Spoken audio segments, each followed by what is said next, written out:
Gepleýär Azatlyk Radiosu. Habarlar günnäli gepleşigimizi dowam etdirýäris. Mikrofonuň önünde siz bilen men Sehra.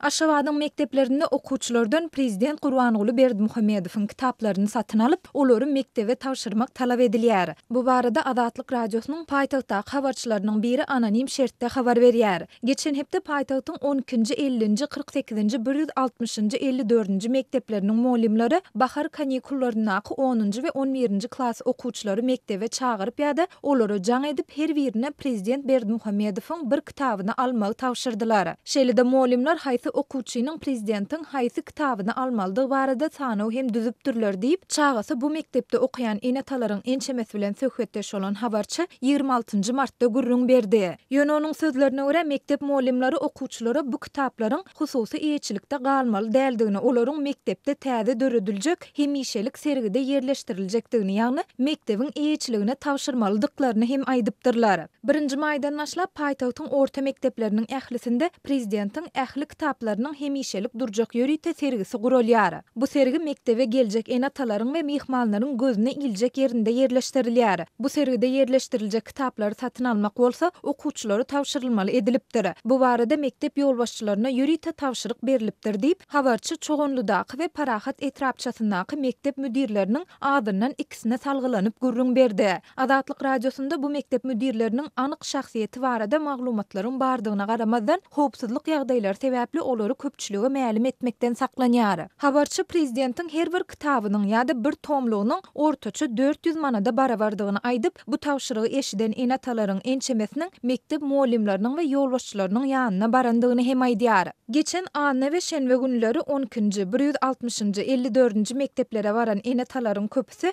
400 manat meniň alýan aýlygymyň ýarysyndan hem köp. Biz bu kitaby satyn alsak, soň näme iýip içmeli diýen soň mektep ýolbaşçylary olara "Garaşyň biz öz aramyzda maslahat edip gelen netijemizi size habar beririz" diýipdirler. Şondan soňra mektep ýolbaşçylary her iki okuwçy bolup prezidentiň bir kitabyny satyn almaly edipdirler. Haýsy okuwçylaryň haýsy kitaplary satyn almalydygy barada täzeden düzülen sanaw enatalara ýetirilipdir hem de onu 1-nji maýa çenli satyn almak tawşyrylypdyr diýip habarçy gurrun berdi. Mektep ýolbaşçylarynyň we muallimleriň ençemesiniň aýtmagyna görä, döwlet başçylarynyň häzire çenli çapdan çykan kitaplarynyň sany 54-de barabar. Bu kitaplaryň ählisi Berdimuhammedow 2007-nji ýylda döwlet başyna geçenden soňra 12 ýyldan gowrak wagtyň dowamında çapdan çykdy. Azatlyk Radiosynyň türkmen lideriniň döwlet başyna gelmedinden odol çapdan çykan kitabynyň bardygyny ýa-da ýokdugyny anyklamak synanşyklary häzirlikçe netije bermedi. Türkmenistanyň prezidenti Gurbanuly Berdimuhammedowyň awtorlygynda çapdan çykan kitaplaryň arasynda Paýhat çeşmesi, Çay melhem hem ylham, Arşyň nepitligi, Türkmenistanyň dermanlyk ösümlikleri atly dürli uğurlar boýunça ýazylan işler bar.